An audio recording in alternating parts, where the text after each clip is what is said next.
12 കോടി പൂജാ ബമ്പർ അടിച്ച ആ ഭാഗ്യശാലി ജനം ടിവിയോടൊപ്പം ചേരുകയാണ്. കരുനാഗപ്പള്ളി തൊടിയൂർ സ്വദേശി ദിനേശ് കുമാറാണ്.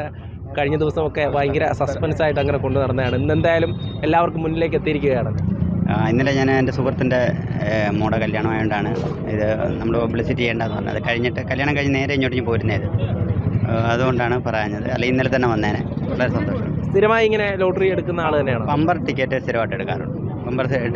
സ്ഥിരമായിട്ട് എടുക്കാറുണ്ട്. DC കിട്ടാണ്ട് എടുക്കാറ്, ബുക്കായിട്ട് എടുക്കും. എന്നിട്ട് നമുക്ക് 10-600 രൂപ ലാഭമുണ്ട്. ഞാൻ എടുക്കുന്ന ടിക്കറ്റ് അമ്മയ്ക്ക് അങ്ങനെ വീട്ടിലുള്ളവർക്ക് വരുമെന്നൊക്കെ ഞാൻ ഓണത്തിനൊക്കെ ഒരു ഓണ സമ്മാനം പോലെ കൊടുക്കും. എന്നിട്ട് ഇവിടുന്ന് കഴിഞ്ഞ ഒക്ടോബറിലാണ് ഈ ടിക്കറ്റ് എടുത്തത് അല്ലേ?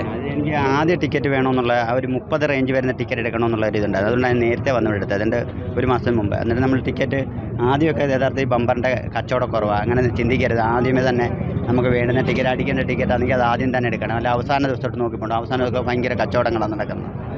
ഇന്നലെ ഈ വിവരം അറിഞ്ഞപ്പോൾ എന്ത് തോന്നി?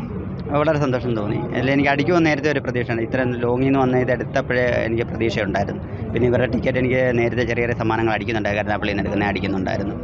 വീട്ടിൽ ആരോടും പറഞ്ഞില്ല? വീട്ടിലാരോടും പറഞ്ഞില്ല. വീട്ടിൽ പറഞ്ഞാൽ കല്യാണത്തിൻ്റെ കാര്യം കൊണ്ടുവന്ന് ഇന്ന് രാവിലെയാണ് പറഞ്ഞത്. ഇനി എന്താണ് ബാക്കി ചെയ്യാനൊക്കെ ഉദ്ദേശിക്കുന്നത്? കുറച്ച് സേവന പ്രവർത്തനങ്ങൾ ചെയ്യുന്നുണ്ട്. സേവന പ്രവർത്തനം മൊത്തം സേവാഭാരതി തന്നെ ഏൽപ്പിക്കും. അവരതിൻ്റെ രീതിയിൽ ആ കാര്യങ്ങൾ മുമ്പോട്ട് കൊണ്ടുവന്നതിന് പരിപൂർണ്ണ ബോധ്യമുണ്ട്. അവരെ ഏൽപ്പിച്ച് കഴിഞ്ഞാൽ നമ്മുടെ കൊടുക്കുന്ന ഫണ്ട് വേസ്റ്റായി പോകത്തില്ലെന്ന് എനിക്കറിയാം.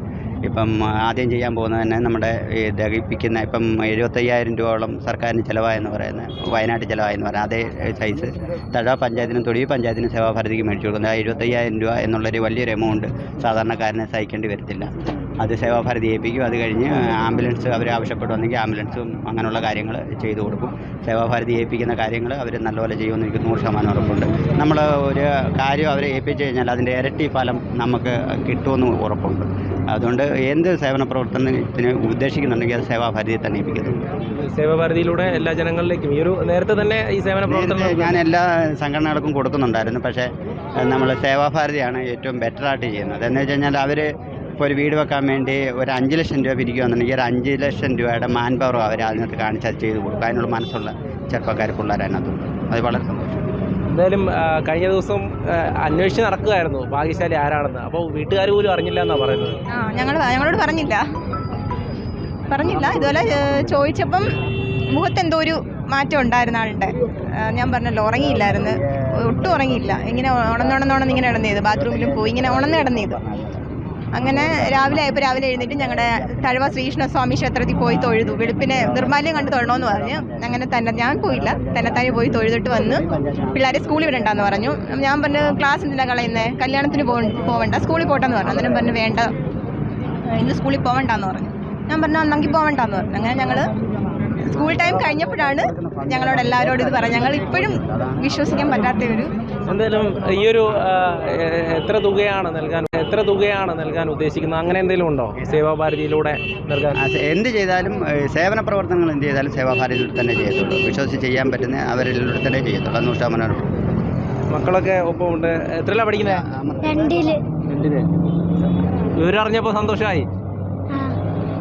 എന്തായാലും അതോടൊപ്പം തന്നെ ഈ ജയകുമാർ ലോട്ടറീസിൻ്റെ ഉടമകൾ കൂടെ ഇവിടെ നിൽക്കുകയാണ്. എന്തായാലും ഈ ഒരു ഭാഗ്യം ജയകുമാർ ലോട്ടറീസിൽ കൂടെ തന്നെ എത്തി എന്നുള്ളതാണ്. തീർച്ചയായിട്ടും അത് അർഹതപ്പെട്ട കൈകളിൽ എത്തി എന്നുള്ളത് വളരെ സന്തോഷം. അതുപോലെ തന്നെ ഈ ചാരിറ്റിക്കാണ് അദ്ദേഹം, ചാരിറ്റി ചെയ്യുന്ന ഒരാളാണ്. അർഹതപ്പെട്ട കയ്യിൽ എത്തി എന്നുള്ളത് വളരെ സന്തോഷം. എന്തായാലും കഴിഞ്ഞ ദിവസം രഹസ്യമായിട്ട് സൂക്ഷിച്ചിരുന്നു അല്ലേ? തീർച്ചയായിട്ടും. കാരണം എന്ന് വെച്ചാൽ അദ്ദേഹം ആദ്യമേ എന്നെ വിളിച്ച് ഈ സന്തോഷ വർത്തമാനം പറഞ്ഞിട്ട് ഇദ്ദേഹത്തിൻ്റെ ഇന്നത്തെ ഒരു പ്രത്യേകത അദ്ദേഹം പറഞ്ഞത്, എൻ്റെ അടുത്ത് പറഞ്ഞത് ഇങ്ങനെയാണ്: എനിക്ക് ഈ പ്രൈസ് അടിച്ചതിനെക്കാട്ടി ഇമ്പോർട്ടൻസ് ഈ കല്യാണം മംഗളമായിട്ട് സുഹൃത്തിൻ്റെ മകളുടെ കല്യാണം നടത്തുക എന്നുള്ളതാണ്. അതിനുശേഷമേ ഞാൻ എന്തിനും മുന്നോട്ട് വരുത്തുള്ളൂ. അപ്പം അതുവരെ നിങ്ങൾ ഇത് കൈകാര്യം ചെയ്യണം, ആരും സസ്പെൻസായിട്ട് വെക്കണമെന്ന് പറഞ്ഞു. അപ്പം ആ നല്ല മനുഷ്യൻ വന്നപ്പം നമ്മൾ കേട്ടല്ലോ, അദ്ദേഹം സേവനങ്ങളും പ്രവർത്തനങ്ങളും ആ ഒരു ഗ്രാമത്തിൻ്റെ ഭാഗമാണ്. ഒരു നന്മ നിറഞ്ഞ ഗ്രാമീണനാണെന്ന് മനസ്സിലായി.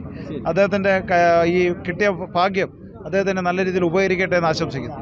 എന്തായാലും ഈ ലോട്ടറി അടിച്ച ഭാഗ്യവാൻ അദ്ദേഹം പറഞ്ഞിരിക്കുന്നത് സേവാഭാരതിയിലൂടെ സേവന പ്രവർത്തനങ്ങൾ ചെയ്യുമെന്നുള്ള കാര്യം തന്നെയാണ്. അത്തരത്തിൽ ശുഭകരമായിട്ടുള്ള കാര്യങ്ങൾ തന്നെയാണ് അദ്ദേഹം ചെയ്യാനും ഉദ്ദേശിക്കുന്നത്. ക്യാമറമാൻ ബിജു പരവൂരിനൊപ്പം എം മനോജ്, ജനം, കൊല്ലം.